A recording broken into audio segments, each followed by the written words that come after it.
Muy buen día a todos y cada uno de ustedes, hermanos en Cristo, más que bendecidos en el Señor. Bienvenidos al estudio de la palabra del Señor este día miércoles, en que estamos esperando de que Dios hable a nuestro corazón.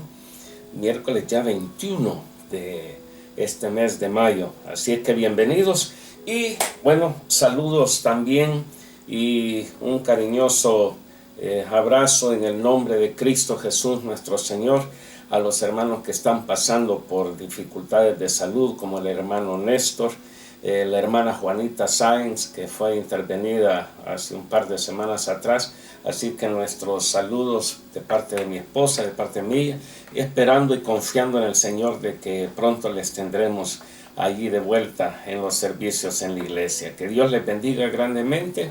Y recuerde, hermano, que estamos en esta semana intercediendo también unos por otros por la salud, especialmente por los quebrantados de salud. Pero bueno, vamos ahora al estudio de la palabra de Dios. La semana pasada estuve terminando el estudio, por así decirlo, en el nombre que tiene en la frente la gran ramera. Y ese nombre que dice la Babilonia la Grande, la madre de las rameras y de las abominaciones de la tierra. Babilonia, estuve haciendo mención también sobre lo que quiere decir ese nombre de Babilonia.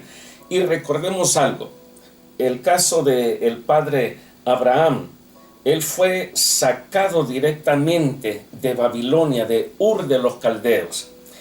El padre Abraham vivía en ese lugar, en ese punto geográfico, de donde podríamos decir, se ramificó una idolatría por todos los pueblos conocidos en aquel entonces. Había paganismo, había idolatría, había toda clase de aberración espiritual, todo aquello que iba contrario a la voluntad de Dios. Entonces de ahí Dios saca al padre Abraham y le dice: vete a la tierra que yo te mostraré. Ahora, pensando en eso, a una nueva tierra, a un nuevo estado de vida, a un cambio que tenía que generarse en el padre Abraham. Recuerde, cuando Dios llamó a Abraham, él no tenía 15 años, 17 años de edad, no, ya era un hombre adulto. Estaba solo con su esposa Sara, no tenía descendencia, ella era estéril y por esa razón no podían tener hijos. Entonces Dios lo llama y como que le está diciendo: te voy a sacar de esta tierra, pero yo te puedo sacar, pero quien tiene que dar los pasos eres tú. Yo te voy a llevar a un lugar de bendición, a un cambio de vida, para que seas tú diferente. Del mismo modo, recuerde esto, poniendo al padre Abraham, lo saca de Babilonia. Y estoy haciendo mención sobre esto porque el nombre que tenía la ramera en su frente era Babilonia. La gran Babilonia la Grande, la madre de toda la ramera, precisamente de allí. Y Dios le dice: sal de Babilonia a una tierra que yo te mostraré, una tierra totalmente diferente. Tu vida tendrá que ser diferente. Tu forma de ser tendrá que ser diferente. Y veamos lo que dice la Escritura respecto a usted y respecto a mí, considerando al padre Abraham. Primera carta del apóstol Pablo a los Corintios. Ya vamos a traer mención a lo que es la Babilonia. Primera de Corintios, capítulo 1, versículos 26 al 31. Dice así: pues mirad, hermanos, vuestra vocación, que no sois muchos sabios según la carne, ni muchos poderosos, ni muchos nobles, sino que lo necio del mundo escogió Dios para avergonzar a los sabios, y lo débil del mundo escogió Dios para avergonzar a lo fuerte. Y lo vil del mundo y lo menospreciado escogió Dios, y lo que no es, para deshacer lo que es, a fin de que nadie se jacte en su presencia. Mas por él, dice, estáis vosotros en Cristo Jesús, el cual nos ha sido hecho por Dios sabiduría, justificación, santificación y redención, para que, como está escrito, el que se gloría, gloríese en el Señor. Ese mismo pasaje, traducción en lenguaje actual, dice: recuerden lo que ustedes eran cuando Dios los eligió. Es como que traigamos al padre Abraham y le digamos: ¿se recuerda, padre Abraham, lo que usted era cuando estaba allá en Babilonia? Sí, vivía en medio de un pueblo pagano. Había muchos dioses, cada quien tenía sus dioses en su casa. Se adoraban estatuillas que se hacían con las manos de barro, de madera, de bronce. Y ahí estaba centrada nuestra fe. ¿Y qué había más? Bueno, estaba con mi esposa, sin hijos. Estaba solo, pendiente de que no me llegaba un hijo. Hasta que Dios me dijo: sal de ahí, te voy a llevar a otro lugar. Y vamos a suponer de que ya estamos, de que el padre Abraham fue probado por el Señor en el monte Moriah y regresó. Y si le preguntamos: ¿y ahora cómo se encuentra? Él diría: las cosas han cambiado maravillosamente. Antes yo, que estaba sin esperanza, que estaba prácticamente como llevando, sufriendo, sintiendo la vergüenza de no tener un hijo, porque en aquellos entonces el no tener hijos era un problema. Diferente ahora en nuestros días, tener un hijo es un problema para muchos. Pero la Escritura dice de que herencia de Jehová son los hijos. Es decir, son bendiciones para nosotros. Si le preguntamos a Abraham: ¿y ahora cómo se siente? Oh, tengo a mi hijo Abraham, a mi hijo Isaac. Ahora sé de que lo que Dios me prometió se va a cumplir en mi hijo, y de aquí saldrán como las arenas del mar o como las estrellas de los cielos. Quisiera volver a Babilonia, ni pensarlo. Y vea lo que dice la Escritura, traducción lenguaje actual: recuerden lo que ustedes eran cuando Dios los eligió. Según la gente, muy pocos de ustedes eran sabios y muy pocos de ustedes ocupaban puestos de poder o pertenecían a familias importantes. Y aunque la gente de este mundo piensa que ustedes son tontos, porque eso es lo que muchos piensan de nosotros, son evangélicos, son cristianos, son tontos, dice, y no tienen importancia. A pesar de todo eso, Dios los eligió para que los que se creen sabios entiendan que no saben nada. Dios eligió a los que desde el punto de vista humano son débiles, despreciables y de poca importancia, para que los que se creen muy importantes se den cuenta de que en realidad no lo son. Así Dios ha demostrado que en realidad esa gente no vale nada. Por eso, ante Dios nadie tiene de qué sentirse orgulloso. Dios los ha unido a ustedes con Cristo, y gracias a esa unión ahora ustedes son sabios. Dios los ha aceptado como parte de su pueblo y han recibido la vida eterna. Por lo tanto, como dice la Biblia, si alguien quiere sentirse orgulloso de algo, que se sienta orgulloso de Jesucristo, el Señor. ¿Quisiera usted volver de donde Dios lo sacó? Antes de Cristo, ¿qué valía nuestra vida?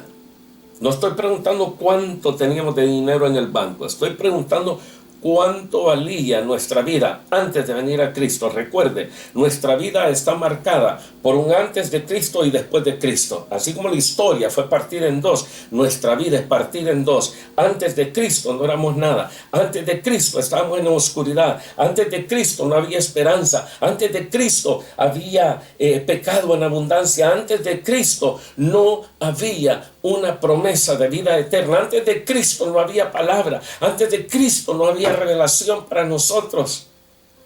Pero cuando Cristo vino a nuestra vida, las cosas cambiaron. Lo mismo que en el padre Abraham ocurre en nosotros. Y Dios lo sacó de Babilonia. Ahora, pensando en esto, de manera que Babilonia prácticamente es la cuna de las ciudades idólatras. es emblema de la monstruosa la monstruosa maldad, iniquidad de la influencia del cristianismo apóstata en los últimos tiempos, en nuestros días. Eso es Babilonia. Recuerde que estamos analizando el capítulo 17 del libro de Apocalipsis. Ahora, dos frases, podríamos decir, describen las abominaciones de la naturaleza de la gran ramera. Número 1, el vino de su fornicación y la inmundicia de su fornicación. ¿De qué estoy hablando? Los versículos, el versículo segundo del capítulo 17, aquí es donde se menciona el vino de la fornicación de la gran ramera. Y en el capítulo 17, siempre el mismo 17, y el versículo 4, aquí se menciona la inmundicia de su fornicación. Es decir, la fornicación, bíblicamente hablando, está relacionada a una fornicación espiritual, es decir, equivalente totalmente a una idolatría que ofende a Dios. Veamos algunos textos bíblicos, por favor. Tome su Biblia o dele pausa aquí, escuche la cita bíblica, libro del profeta Ezequiel, capítulo 23, versículos 36 al 37.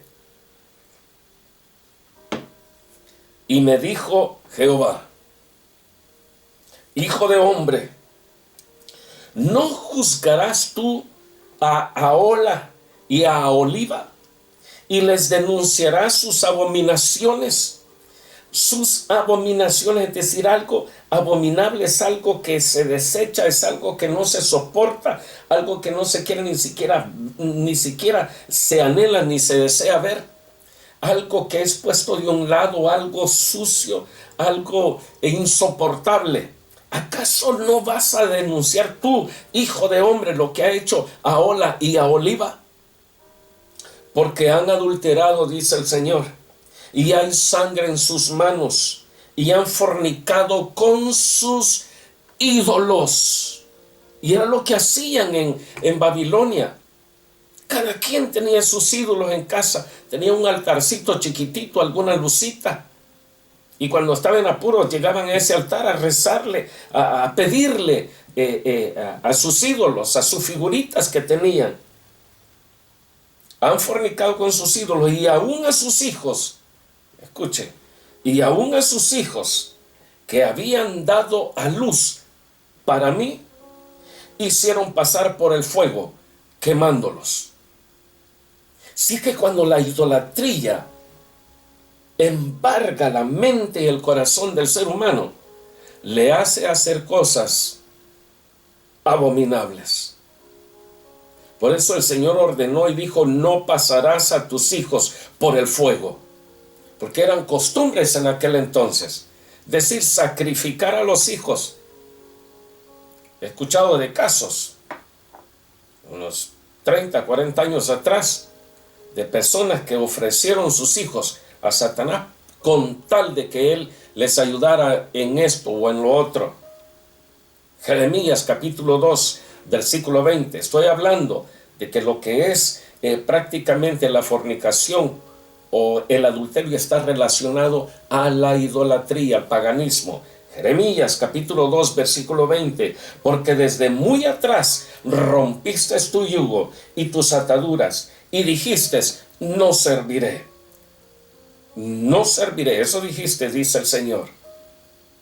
Hermano, hermana, si usted vivía con Dios, vivía para Dios, cuando despertaba pensando en Dios, cuando se acostaba pensando en Dios, hablaba de Dios, estaba comiendo y estaba meditando en la palabra de Dios. ¿Qué ha pasado? Ahora ya no le sirve a Dios. Si usted, hermana, usted, hermano, dijiste: no serviré. Con todo eso, sobre todo collado alto y debajo de todo árbol frondoso, te echabas como prostituta, como ramera. El siguiente capítulo de Jeremías, capítulo 3, versículo 6. Me dijo Jehová en días del rey Josías: ¿has visto lo que ha hecho la rebelde Israel, refiriéndose al pueblo de Israel.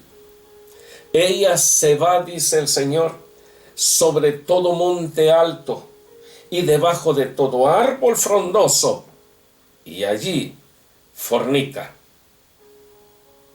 Entonces, volviendo a la gran ramera, capítulo 17, versículo 2, dice el vino de su fornicación. Capítulo 17, versículo 4, la inmundicia de su fornicación. O sea que estamos hablando de algo totalmente opuesto a Dios, totalmente contrario a la palabra de Dios. Ahora, la acusación sobre los habitantes de la tierra que Dios hace es porque ellos bajaron la cabeza, sucumbieron, se dieron por vencidos, se postraron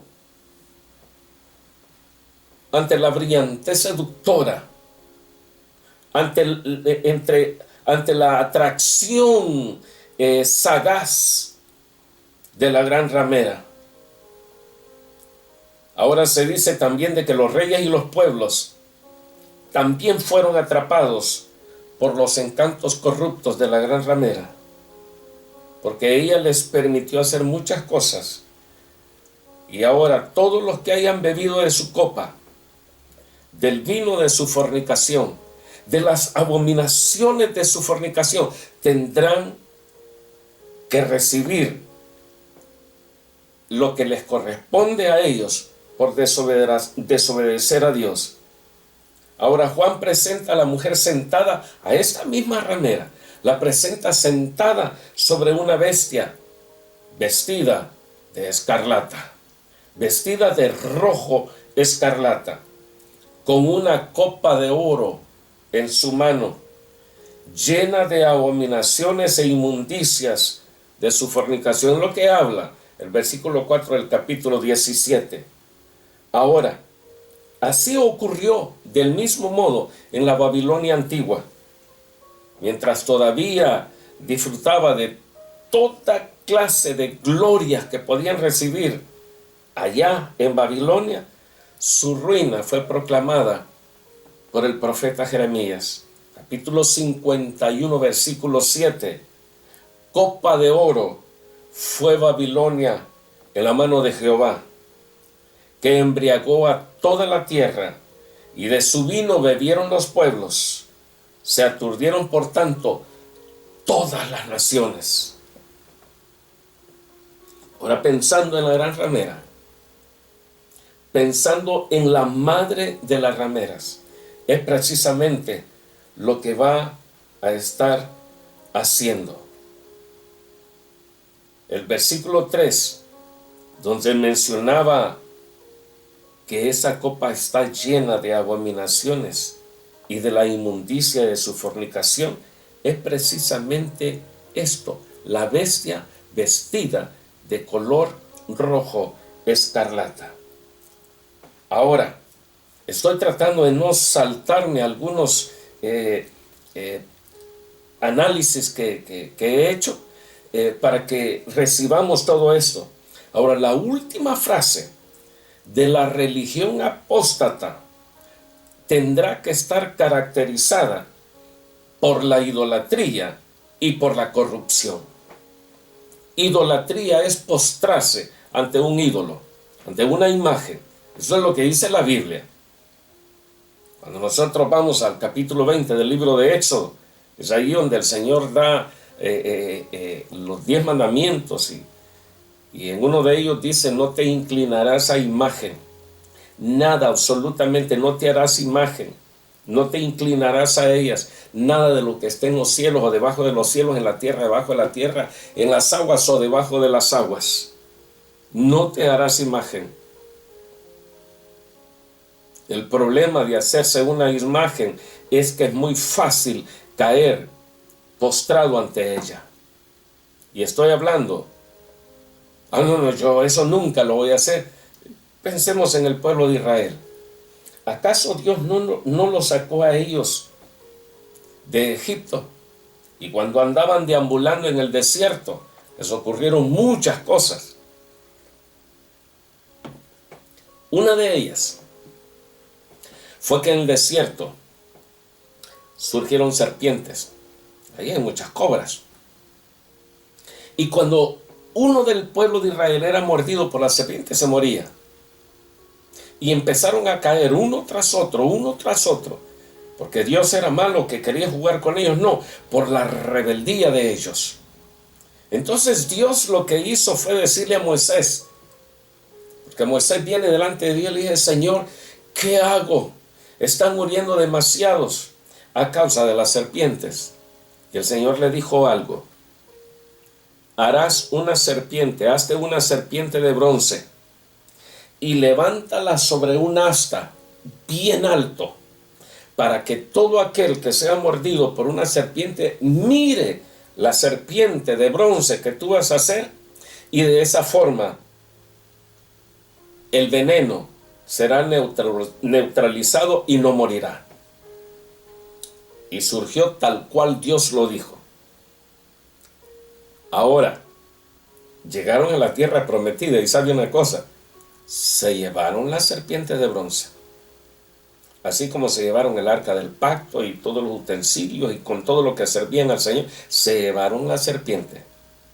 Y con los años surgió un rey, mucho después de Moisés, surgió un rey y vio que el pueblo le quemaba incienso a la serpiente de bronce. Y este rey dijo: yo sé quién hizo esa serpiente. La hizo el profeta Moisés por mandato de Dios. Pero ahora el pueblo se ha vuelto idólatra. Ya no están adorando a Dios, sino que están adorando esta serpiente. Tráiganmela para acá. La empezó a golpear hasta que la hizo polvo. Y dijo: esto no es más que cosa de bronce. Nehustán, esto es esta serpiente. Nehustán, cosa de bronce, no la adoren. Nosotros tendemos a adorar una imagen. Miren lo que hacen en Brasil. Ahí andan vendiendo agua del río Jordán y la gente y que no se me va a evaporar la agüita, porque es traída del Jordán, adorando el agua que les están vendiendo ahí. La iglesia, pare de sufrir. Ya voy a hacer mención de eso más adelante.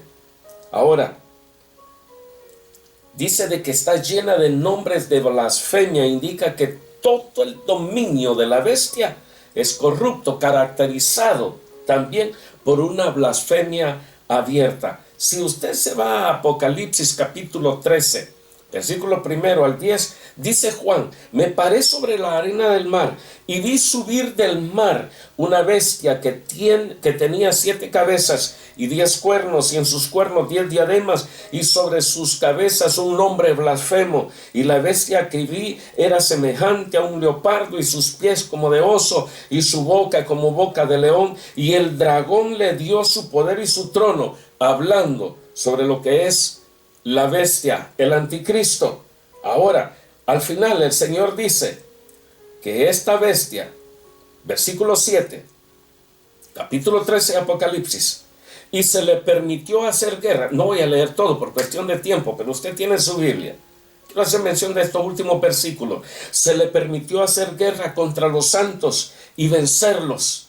También se le dio autoridad sobre toda tribu, pueblo, lengua y nación. Y la adoraron todos los moradores de la tierra, cuyos nombres no estaban escritos en el libro de la vida del Cordero, que fue inmolado desde el principio del mundo. Pregunta: ¿su nombre fue registrado en alguna alcaldía donde usted nació, en la municipalidad, en el registro civil? Ahí se escribió su nombre que le dieron sus padres. Cuando llegó al país donde usted vive, si es que se movió de su país, su nombre ha sido escrito, está en un sistema. Mi nombre acá está registrado acá en Australia, donde quiera que yo vaya. ¿Cómo se llama? Tal y tal. ¿Cuándo nació tal? Aquí tenemos todos los suyos. Es decir, mi nombre está registrado en toda Australia. En Estados Unidos está registrado también. ¿Por qué? ¿Porque vivo allá? No, porque he pedido visas de viajero turista y allá está registrado. Hasta mi ojo está registrado ahí. Pero la pregunta es, ¿está registrado su nombre en el libro de la vida del Cordero? Y ese nombre, su nombre, mi nombre, es escrito en el libro de la vida del Cordero cuando nosotros abrimos nuestro corazón y le decimos: Señor, reconozco que soy pecador, reconozco que te he fallado, reconozco que no tengo esperanza alguna sino en ti. Señor, por favor, ayúdame, límpiame, perdóname, sana mi espíritu, sana mi alma. Señor, recíbeme en tu familia, recíbeme en tu reino. El Señor dice: yo te perdono, por eso derramé mi sangre en la cruz del Calvario. De aquí en adelante serás una nueva criatura. Y dice más, aquí en el capítulo 13 de Apocalipsis, versículo 9: si alguno tiene oído, que oiga.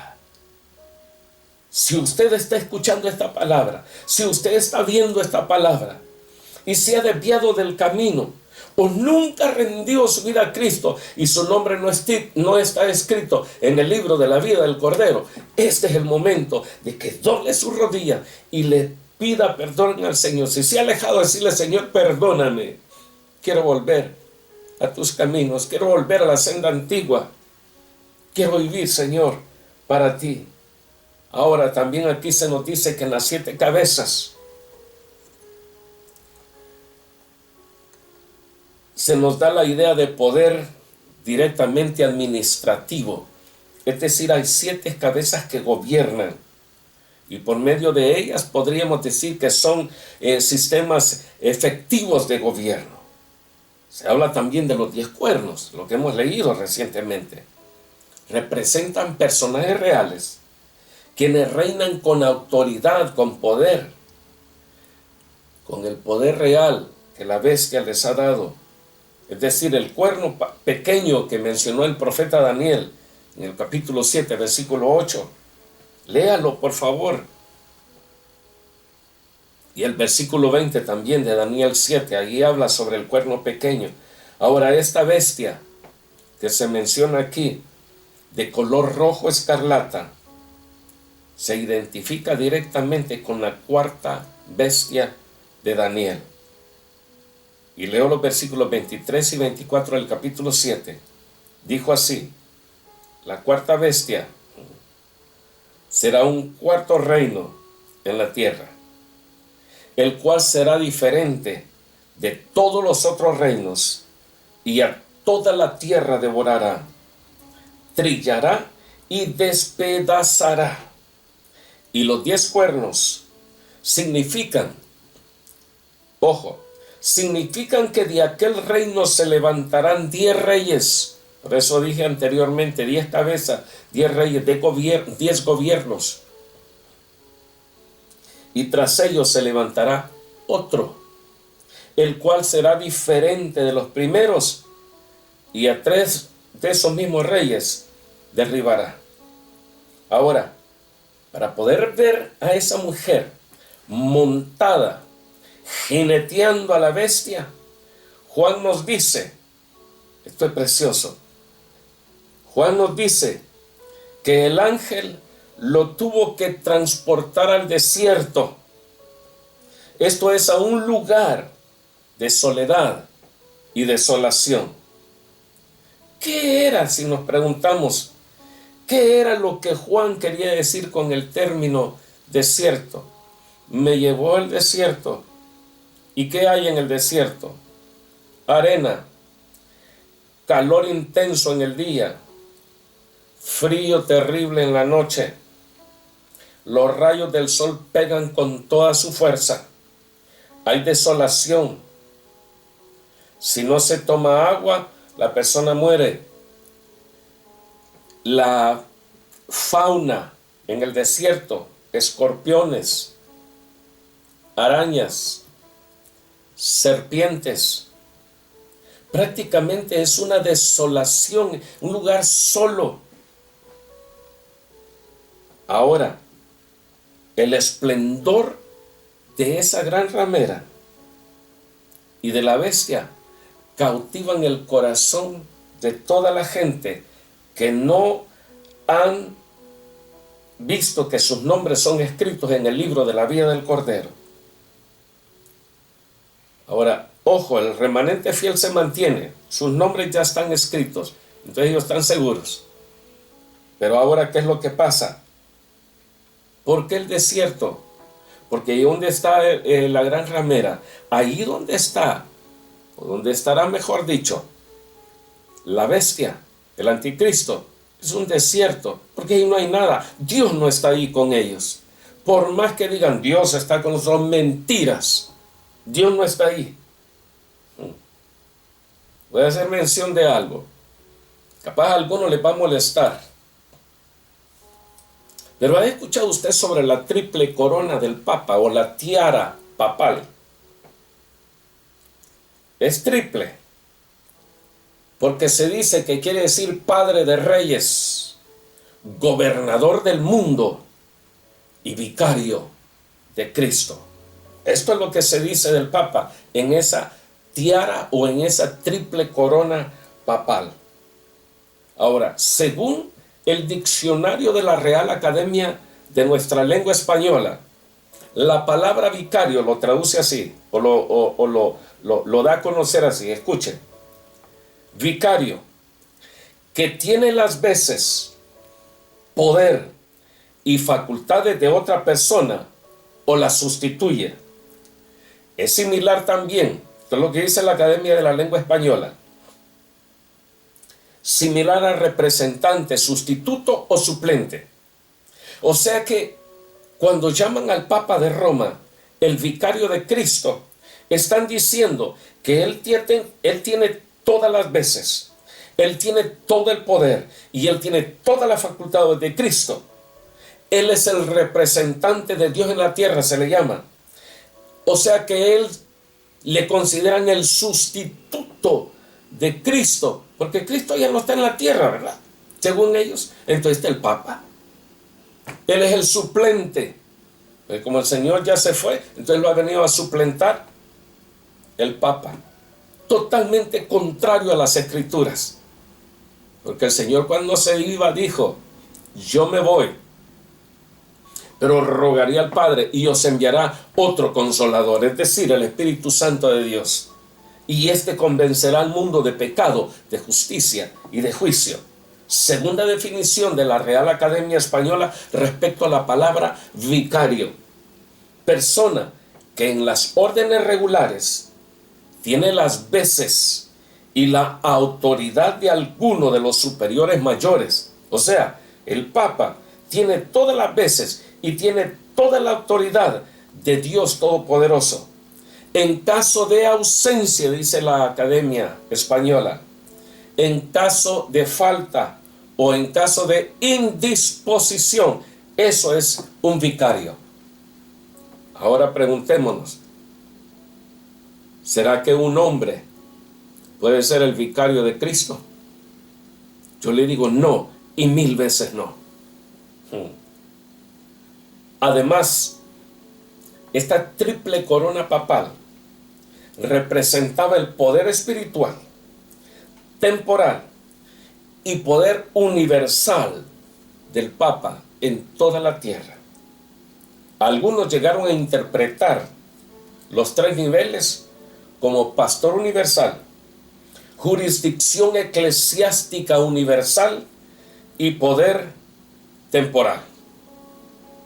Respecto a esto mismo, esto comenzó en el siglo VIII, esa triple corona papal o la tiara papal. En la actualidad ya no la usan los papas. El último en usarla fue Papa Paulo VI. Yo era apenas un niño, fue a principios de los años 60. Tiene su propio emblema en la Santa Sede, como se le llama la Santa Sede allá en Roma, en el Vaticano. Ahí tienen. Y si usted busca y le pregunta a Mr. Google, dígale, ¿cuál es el escudo de armas del Vaticano? Y ahí se va a dar cuenta que al centro hay una corona triple o una diadema triple, porque siempre la mantienen. Además, vicario del Hijo de Dios, en latín, vicarius filii Dei, que es vicario del Hijo de Dios. Ahora, esto es lo que esta frase se refiere a la representación del Papa como el representante de Cristo en la tierra. Y es terrible. Usted búsquelo en internet. Esto está ahí a ojos de todo el mundo. Y si se toma el valor numérico romano, por cuanto está escrito en latín, se va a sorprender que da exactamente el número 666. Ahora, vuelta a la página y veamos lo siguiente. En nuestros días, falleció el Papa Francisco recientemente, el 21 de abril de este año, recientemente. Ahora, pregunta, ¿quiénes fueron al funeral? Fueron muchos mandatarios del mundo, fueron presidentes, fueron primeros ministros, inclusive embajadores y hasta reyes. El día 13 de mayo, después del Papa Francisco, del argentino, murió, el 13 de mayo, murió José, conocido como Pepe Mujica, expresidente del Uruguay. Pregunta, este ha sido uno de los presidentes que han ganado fama a nivel mundial. ¿Por qué? Porque desde que comenzó su mandato, dijo, yo no voy a hacer lo mismo que los demás. Y que usted necesita un gran vehículo, un gran carrazo, autazo, grande, usted es un argentino. No, yo no necesito eso. Yo me voy con el pueblo en los buses. Y toda la vida he andado en buses. ¿Para qué voy a andar ahora en un autazo? No, me voy en bus. Tanto insistieron que lo que aceptó fue un vehículo, un Volkswagen. Ahora, ¿quiénes fueron al funeral? Fueron dos presidentes.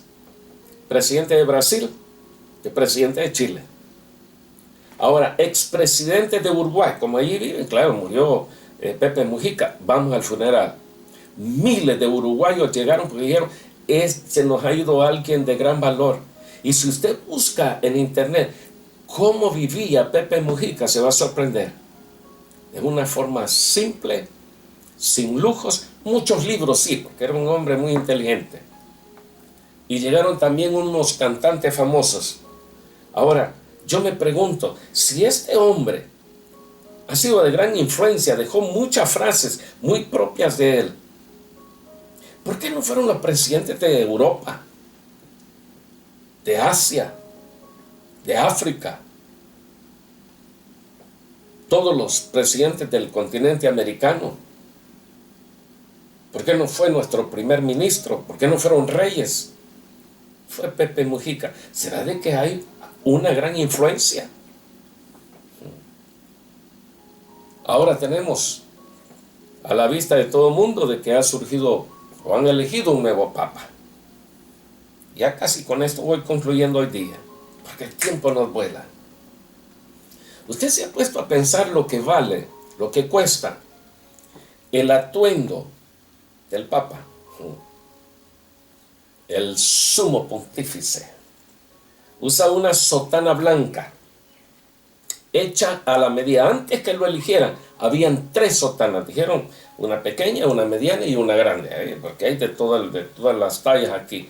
Vamos, capaz el más chiquito, o quizás el mediano, o será el más alto de todos los cardenales que tenemos aquí. Y aquí va a salir uno. Entonces hagamos 3. Y vean, esta sotana blanca es hecha a la medida, generalmente hecha de lana o de algodón, con 33 botones que simbolizan los años de vida de nuestro Señor Jesucristo.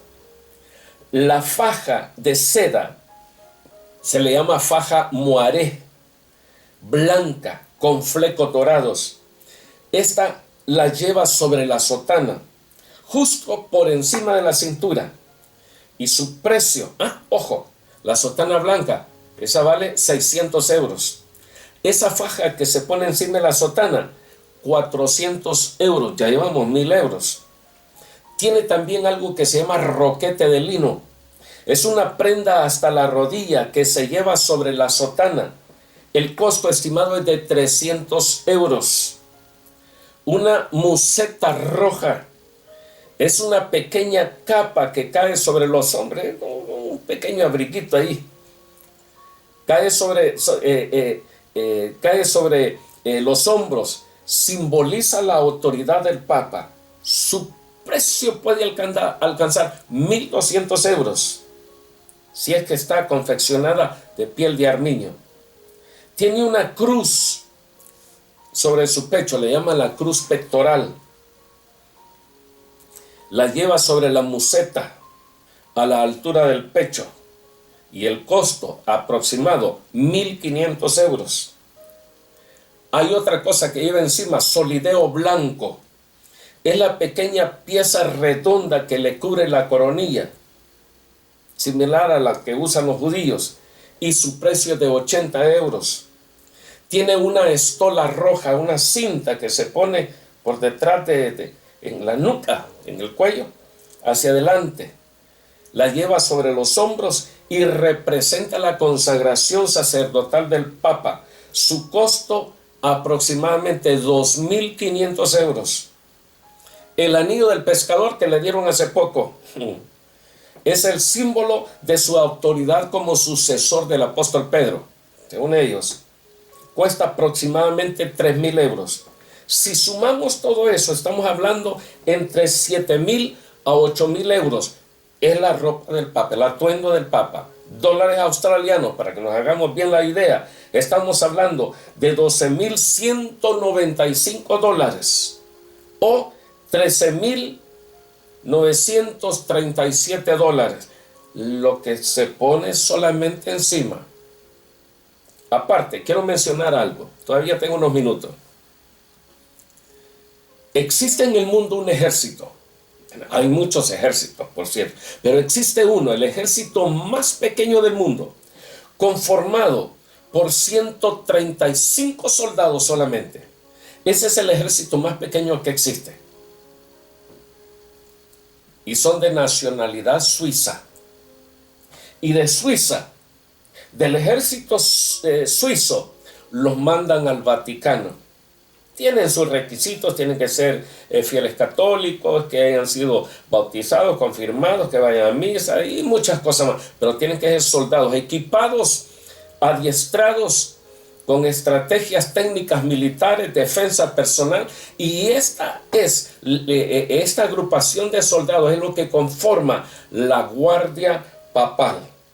El sueldo de cada uno de ellos no es mucho, son 1.500 euros al mes, les pagan poco, pero son 135 soldados, o sea que en el mes, para mantener ese ejército, es entre 202.500 euros mensuales, aproximadamente 352.374 dólares australianos.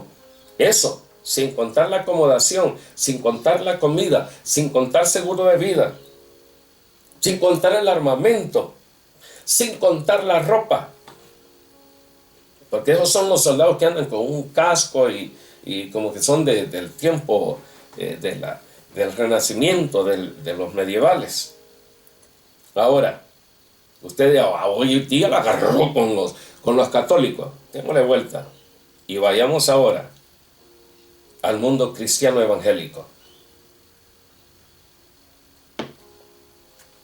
Hay predicadores, hay evangelistas, hay apóstoles, hay obispos que han acumulado fortunas impresionantes. Benny Hinn, 60 millones es su fortuna, dólares americanos. Joel Austin, 100 millones de dólares y vive en una mansión de 10.5 millones.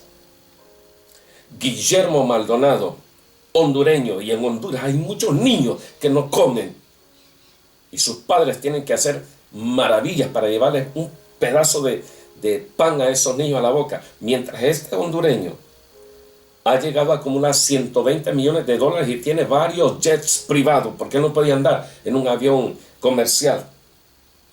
Papá Ayo, Nigeria. En Nigeria, país africano, los niños se mueren de hambre y este tiene 120 millones también como fortuna.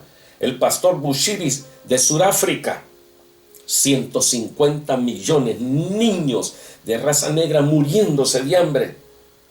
David Oyedepo de África, 175 millones de su fortuna, mientras hay muchos que no tienen que comer. Pat Robertson en Estados Unidos, 500 millones de dólares su fortuna.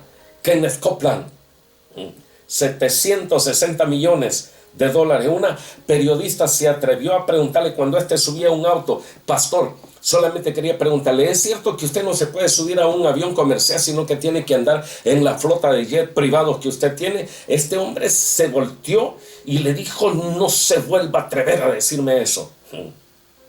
Alf Lukao en Sudáfrica también, muchos niños mueren de hambre, tiene $1 billón. Y el más rico de todos, en Brasil, donde están las famosas favelas, mucha pobreza, mucha miseria, Edir Macedo, 1.1 billones de dólares.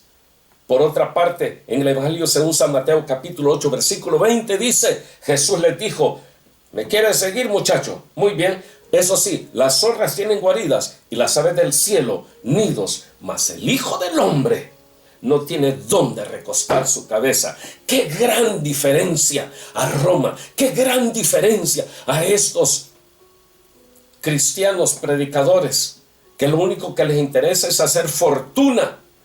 Yo no digo que Dios bendice. No, Dios lo quiere en la pobreza. No, Dios no es así. Pero tampoco los extremos. Amados, continuaremos la otra semana ventilando casos de nuestros días y viendo el tiempo del fin. Que Dios me les bendiga, que Dios les guarde, que Dios les prospere. Y nos vemos este domingo a la 1 de la tarde. Estará el pastor Jorge Mario Sosa predicando en nuestra iglesia. Dios les bendiga y hasta luego.